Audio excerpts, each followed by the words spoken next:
mon pain au tournesol d'aujourd'hui. Il a été cuit il y a environ 1 heure pour qu'il refroidisse.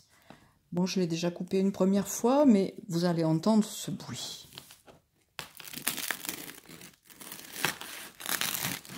Alors, c'est un pain au levain, naturel, bien entendu. C'est un levain que j'ai rafraîchi hier soir. Ce matin, il était plus que doublé de volume. Et j'en ai pris 150 grammes. C'est du levain dur, hein, qui est fait à partir de la pâte de... Voilà, vous pouvez voir les alvéoles. J'ai mis des graines de tournesol. Donc pour faire ce pain, j'ai fait une autolyse, c'est-à-dire un pré-trempage si vous voulez, de la farine, 500 grammes de farine avec 78% d'hydratation. Ça fait à peu près 390 grammes.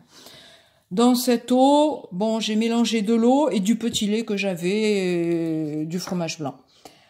Ensuite, pendant une demi-heure. Ensuite, j'ai ajouté le levain et j'ai mis en marche le robot. Après 2 minutes, j'ai ajouté le sel, 12 grammes. Donc le levain, 150 grammes. Après 2 minutes, j'ai ajouté le sel, 12 grammes. Et les 40 grammes de graines de tournesol. Bon, au total, 10 minutes de robot, environ 10-12. Et ensuite, j'ai fait un rabat avec la pâte. Je l'ai versé dans un saladier et avec une spatule, j'ai rabattu plusieurs fois comme ça la pâte. Ensuite, j'ai laissé pointer pendant 9 heures. Et au bout de 9 heures, j'ai refait des rabats.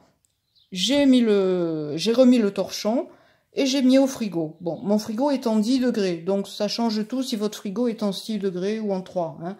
C'est à vous de voir ensuite.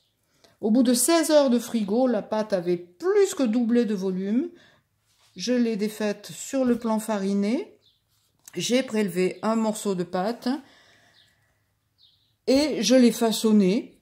J'ai tordu un peu comme on tord une serpillière et je l'ai mis sur mon papier sulfurisé. Le dit papier sulfurisé, je l'ai déposé dans la cocotte qui était dans le four, donc très chaude. J'ai refermé le couvercle, 30 minutes, et ensuite 25 à 30 minutes sans couvercle. Et voilà, à vous!